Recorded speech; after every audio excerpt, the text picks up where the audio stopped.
Nós vamos passar agora para o segundo tema, o último tema, o quarto tema, arbitragem no poder público, que é de atribuição do Dr. Humberto Dalla, professor associado de Direito Processual Civil da UERJ, professor da University of Connecticut School of Law, diretor acadêmico da Fundação Escola do Ministério Público do Estado do Rio de Janeiro, promotor de justiça do Estado do Rio de Janeiro, autor de livros sobre o tema Direito Processual Civil Contemporâneo, Marco Legal da Mediação no Brasil e CPC anotado e comentado. Então, com a palavra, o doutor Humberto Dalla. Bom, boa tarde. Eu queria, em primeiro lugar, agradecer imensamente o convite, agradecer ao Marco Antônio, a Rita, cumprimentar todos os colegas presentes. Uma mesa muito interessante, porque a gente teve a oportunidade de ver vários pontos de vista sobre esse fenômeno da pacificação, né? A gente tem escrito e tem falado um pouco sobre isso.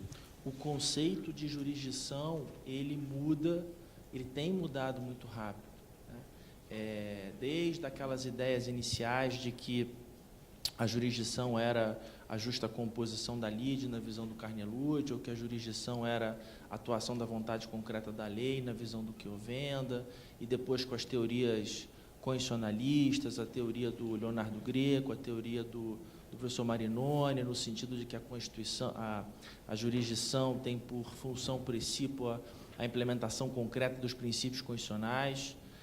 Eu estou absolutamente convencido hoje que a função primordial da jurisdição é a pacificação, né?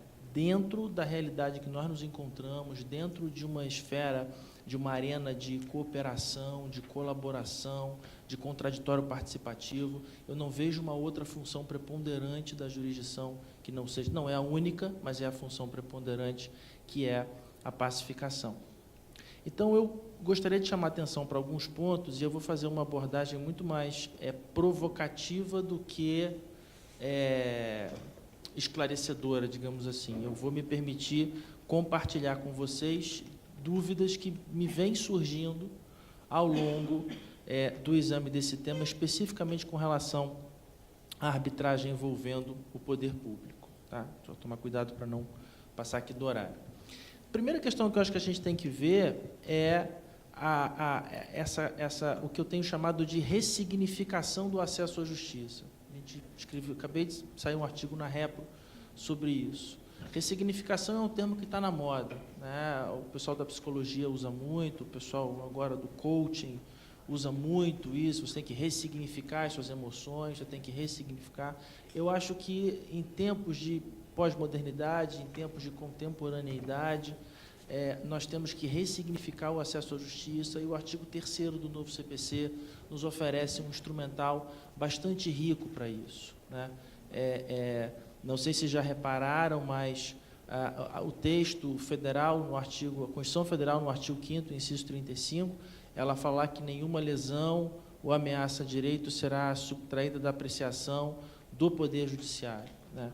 O novo CPC, no artigo 3º, ele vai dizer que nenhuma lesão ou ameaça a direito será subtraída da apreciação jurisdicional. Parecem que são dispositivos idênticos, mas não são. Uma coisa é suprimir da apreciação do Poder Judiciário, outra coisa é suprimir da apreciação jurisdicional. Vários autores hoje têm se somado às fileiras que sustentam que a jurisdição não se esgota na pessoa do Estado. Durante muito tempo houve uma aproximação e até mesmo uma confusão entre o Estado e o exercício da jurisdição. Os autores clássicos, os autores modernos, os autores pré-contemporâneos definiam sempre jurisdição como atividade exercida pelo Estado. Eu não vejo mais esse conceito como válido no novo Código de Processo Civil, né? O árbitro exerce jurisdição, o mediador exerce jurisdição, o conciliador exerce jurisdição e o juiz exerce jurisdição. Até mesmo, escrevi isso na Repro, até mesmo o funcionário do cartório de títulos, o tabelião, quando ele está fazendo um divórcio consensual entre partes maiores capazes sem filhos, ele está exercendo o que a gente chama de jurisdição voluntária administrativa, mas ele está também exercendo jurisdição. Então, se você dá esse passo, se você expande as suas fronteiras, né, se você aceita, pelo menos, confrontar essa realidade, para aqueles que viram um filme que, para mim, é marcante, que é o Matrix, se você aceita a pílula azul ao invés da pílula vermelha e enxerga a realidade, você se vê obrigado a confrontar vários conceitos com os quais você tem trabalhado nos últimos anos, né? E é em cima disso que a gente vai provocar um pouquinho vocês na apresentação de hoje. A segunda premissa que a gente precisa levar em consideração é também uma ressignificação que a própria doutrina do direito administrativo está fazendo das ideias de interesse público e de princípio da legalidade, né? Nós temos lá no Rio o professor Diogo de Figueiredo Moreira Neto, que é uma das grandes referências que a gente tem lá na Procuradoria-Geral do Estado do Rio de Janeiro. O professor Diogo hoje é um dos autores mais contemporâneos, né?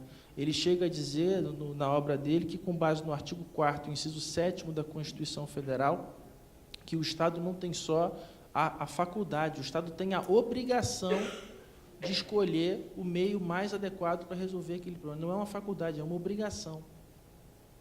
E aí, obviamente, trazendo isso para dentro do contexto do novo CPC, essa obrigação viria também com a necessidade de uma fundamentação específica, de uma exposição clara, como foi falado num dos painéis aqui antes de mim, a administração tem que claramente fundamentar e expor as suas razões, não uma fundamentação rasa, superficial, mas sim uma fundamentação analítica, uma fundamentação profunda, né, sobre aquela opção que foi feita. Vamos encontrar também na obra de um querido amigo, o professor Gustavo Penenboim, foi meu colega de turma na UERJ, e que hoje é o professor titular, é o catedrático de Direito Administrativo da UERJ.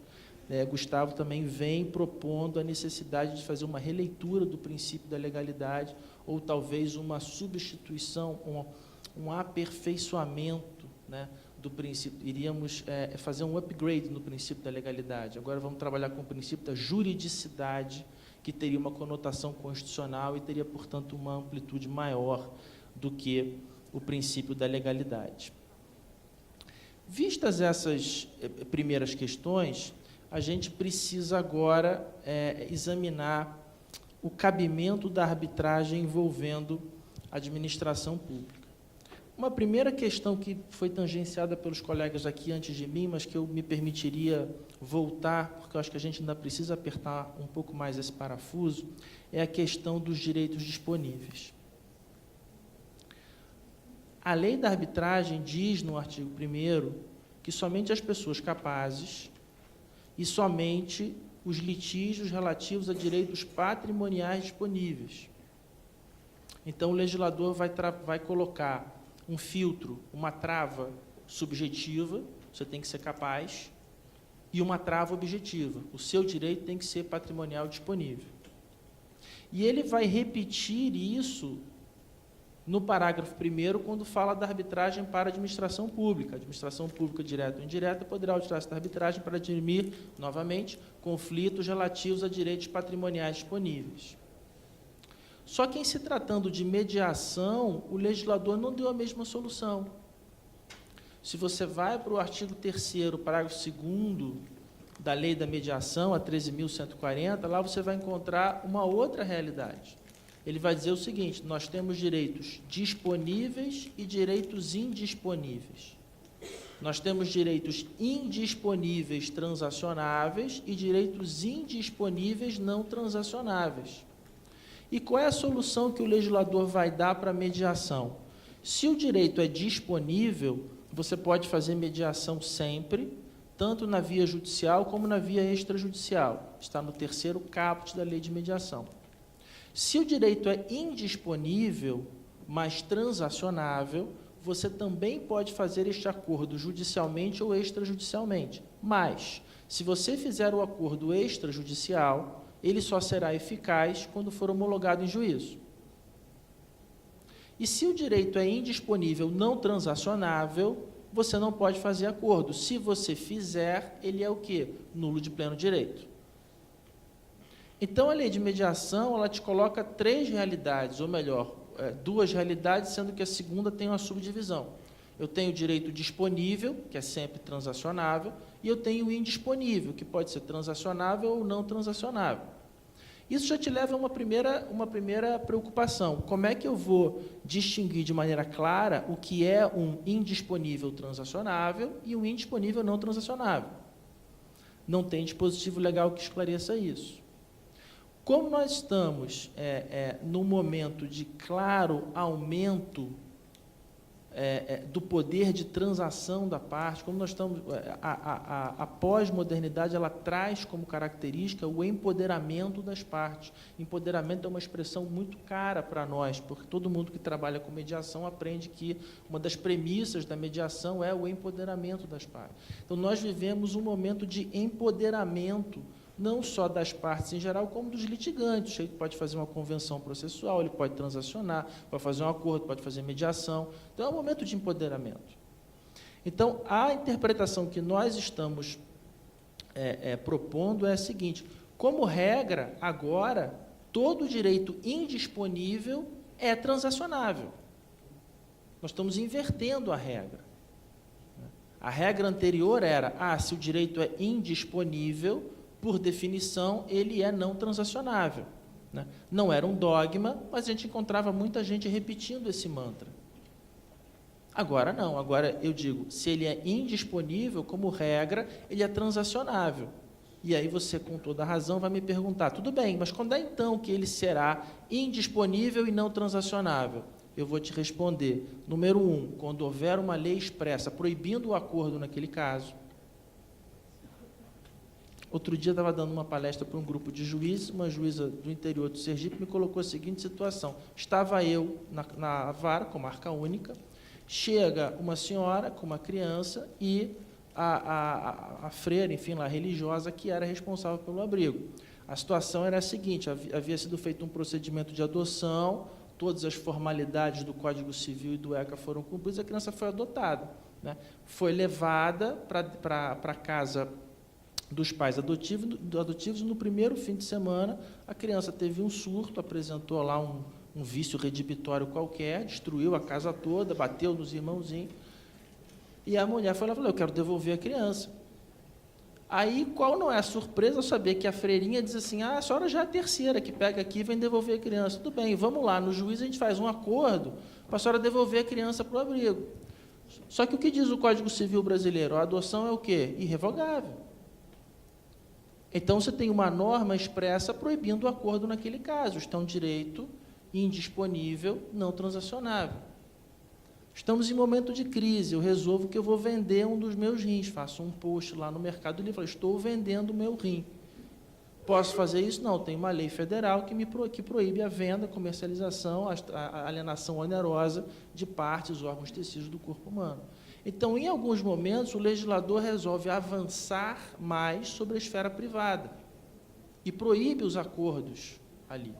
Em outros momentos, isso é questão de política legislativa, isso muda com o tempo, né? Basta dizer que em 1992, na Lei de Improbidade Administrativa, e está lá até hoje, não foi revogado, nós encontramos o artigo 17, parágrafo 1º, que diz textualmente com todas as letras, é vedado qualquer tipo de acordo nos procedimentos dessa lei. Artigo 17, parágrafo 1º da Lei 8429. Ainda está em vigor, não foi revogado. Mas o que se dizer, então, das delações premiadas? O que se falar dos acordos de leniência? Como é que eu vou compatibilizar o regramento do acordo de leniência com o 17 da 8429? É óbvio que houve uma mitigação. A doutrina já vinha, em algumas situações, propondo a mitigação do rigor desse dispositivo legal, e agora a gente vai ter que repensar essa regra, vai ter que estabelecer alguns critérios, até que momento seria disponível, até que momento não seria disponível. Esse ano é ano de eleição. É muito comum o promotor que está lá na comarca do interior, na prática, com uma ação de improbidade em cima do sujeito que deseja ser prefeito, é muito comum o sujeito aparecer com uma proposta de acordo. Olha, eu pago a multa, eu cumpro a obrigação de fazer, mas você desiste de pedir a cassação dos meus direitos políticos, porque eu quero concorrer na próxima eleição. E aí esse acordo é razoável? É possível fazer esse tipo de acordo? Né? São situações aí que a gente vai enfrentar no dia a dia. Então, o primeiro ponto que eu queria chamar a atenção é que o legislador, aparentemente, ele usou 2 pesos e 2 medidas. Se o poder público quiser fazer mediação, ele pode fazer mediação sobre direitos disponíveis e sobre direitos indisponíveis, desde que eles sejam transacionáveis. Artigo 3º, parágrafo 2º da Lei 13.140. Se o poder público quiser fazer uma arbitragem, o direito tem que ser disponível. Tá? Não me parece ser possível fazer arbitragem sobre direitos indisponíveis. Ainda assim, a gente vai ter que fazer uma releitura, vai ter que fazer uma ressignificação do que é um direito disponível e do que é um direito indisponível, porque nós também não temos um dispositivo legal que diga com clareza o que é uma coisa e o que é a outra coisa.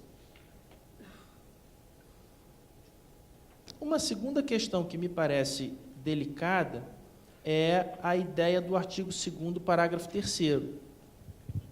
A arbitragem da lei da arbitragem, nós estamos na Lei 9307, com a redação que foi dada pela Lei 13.129. Então, a arbitragem que envolva a administração pública será sempre de direito. Muito bem, mas qual direito? O poder público brasileiro pode fazer uma arbitragem aplicando direito francês? Não está vedado aqui. Não parece nem um pouco razoável, mas vedado expressamente não está. Amanhã eu tenho uma empresa alemã que é uma das únicas fornecedoras daquele produto ou daquele serviço. Eu falo, não, eu vou contratar com o Estado brasileiro, nenhum problema, arbitrar direito, mas eu vou seguir o Código Civil alemão. É possível? É uma arbitragem de direito. Lembrando que a lei da arbitragem ela faz essa distinção, né, lá no artigo 2º. Você pode ter uma arbitragem de direito, pode ter uma arbitragem de equidade. Óbvio que, pelo princípio da legalidade, não seria admissível que a administração pública se envolvesse numa arbitragem por equidade. Tem que ser de direito. Talvez tenha faltado aqui ao legislador dizer será sempre de direito, vírgula, nacional, sempre de direito, vírgula, brasileiro, mas não constou expressamente. Temos uma boa, aproveitar para fazer um jabá aqui, temos uma excelente oportunidade para refletir sobre isso. Imagino que a PFN já tenha recebido a notificação. No dia 22 de agosto, o STJ vai estar realizando a primeira jornada com o objetivo de editar enunciados sobre mediação, conciliação e arbitragem. Tem 3 grupos de trabalho formados, os grupos são coordenados pelo ministro Luiz Felipe Salomão. O STJ já está recebendo as propostas de enunciado, essas propostas vão ser dirigidas aos respectivos coordenadores, depois vem para nós, uma comissão que assessora diretamente o ministro Salomão, e nós, no dia 22, então, vamos votar em plenário. Seria muito importante a participação de vocês, sobretudo nessas questões envolvendo mediação e arbitragem na administração pública.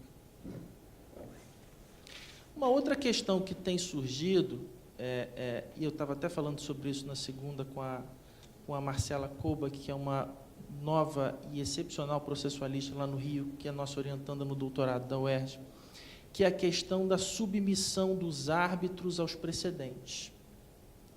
Porque, até agora, muita gente que vem escrevendo sobre o tema, e num primeiro momento acho que acertadamente está dizendo o seguinte, olha, a obediência aos precedentes, entendendo-se por precedentes aquelas figuras que estão no 927 do novo CPC, a obediência aos precedentes ela é restrita ao sistema jurisdicional. Né? Então, se eu procuro um mediador, se eu procuro um árbitro, se eu procuro um procedimento extrajudicial qualquer, esse sujeito que vai resolver o meu problema com caráter decisório ou sem caráter decisório, não importa, ele não está vinculado pelos precedentes judiciais. Ok.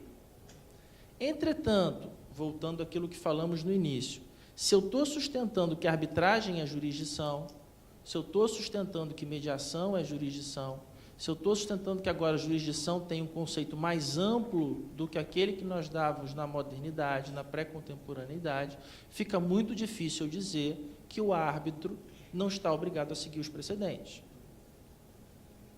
O árbitro poderia, por exemplo, desrespeitar uma súmula vinculante, um RESP repetitivo, um RE com repercussão geral. E ainda teríamos um outro problema, né? E o que falar dos IRDRs e dos IACs? Né? Imagina que eu tenho... Isso é uma coisa que vai acontecer com o passar do tempo. Né? Eu vou ter um IRDR no TJ do Rio dizendo X, um IRDR no TJ de Minas dizendo Y, e vou ter um RESP ainda não julgado pelo STJ para tentar pacificar, uniformizar aquela jurisprudência. Daí eu faço uma arbitragem em Porto Alegre. Eu estou sujeito às decisões do TJ do Rio Grande do Sul em IRDR ou IAC? E se nós acrescentássemos um pouco mais de pimenta nessa discussão? E se a arbitragem envolve o poder público? É razoável, não estou nem entrando na discussão se é lícito ou ilícito, eu estou na razoabilidade. É razoável que um árbitro, num procedimento arbitral, profira uma decisão favorável ou não contra a fazenda pública em expressa discordância de um precedente? É uma questão que nós vamos ter que amadurecer, até porque isso vai dar problema lá na frente. Se eu admito em tese a possibilidade, e reconheço que a tese é muito sedutora, se eu admito a possibilidade de um árbitro julgar de forma desprendida dos precedentes, e amanhã não há o cumprimento voluntário dessa sentença arbitral, o que me obriga a ir ao Poder Judiciário para fazer o cumprimento forçado dessa sentença arbitral, o que fará este juiz de direito, que terá nas mãos que cumprir uma sentença arbitral, de um lado, e de outro lado, como magistrado, ele tem o dever funcional de quê? De seguir os precedentes das instâncias superiores. O que será feito nessa hipótese? Lembrando que o CPC permite que contra as decisões judiciais que desafiem os precedentes sejam apresentados tanto a reclamação com base no artigo 988, como eventualmente uma ação rescisória com base no 966, parágrafo 5º. Então, eu ainda terei essa dor de cabeça. Volto ao ponto.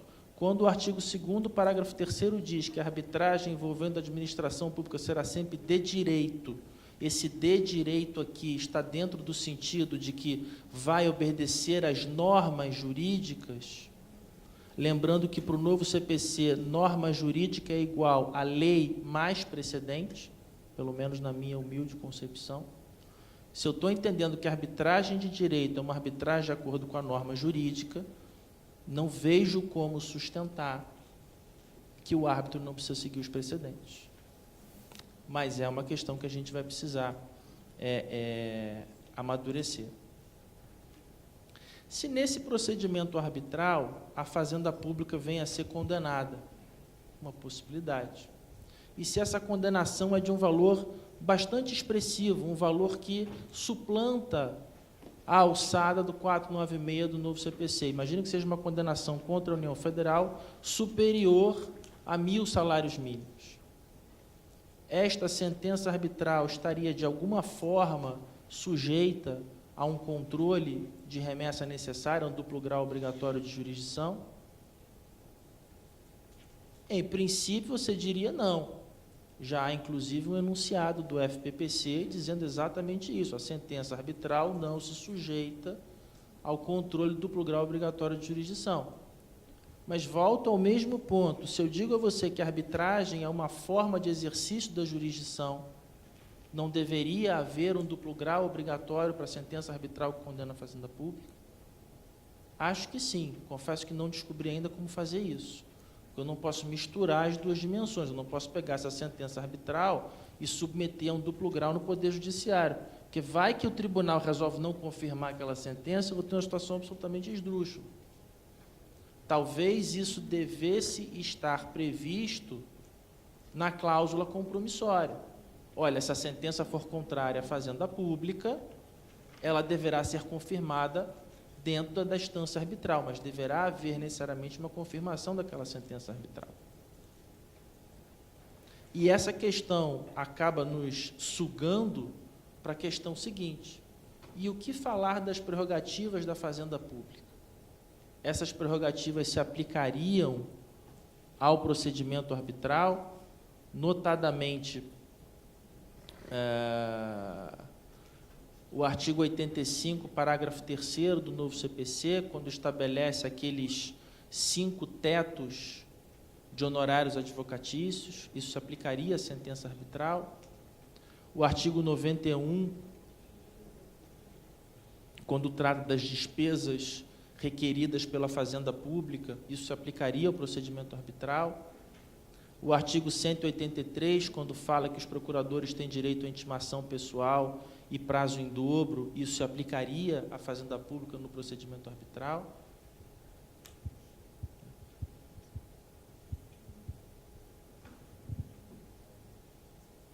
E, finalmente, a questão que me parece mais delicada hoje, a questão dos precatórios.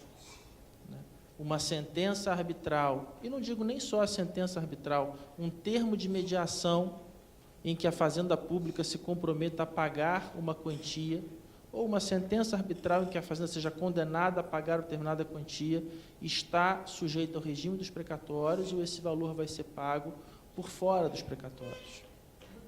Se você for à lei de mediação, o artigo 32, parágrafo 3º da Lei 13.140, diz que o termo de acordo firmado pela Fazenda se constitui, por si só, em título executivo extrajudicial. Ou seja, mulheres e senhores, não precisam levar à homologação de um juiz um termo de mediação que fizer eventualmente com um particular ou até com outro órgão da administração. Aquele acordo ele já é exequível desde logo com base no 784 do novo CPC. Se quiserem levar à homologação, é óbvio que podem. O 785 do novo CPC fala expressamente.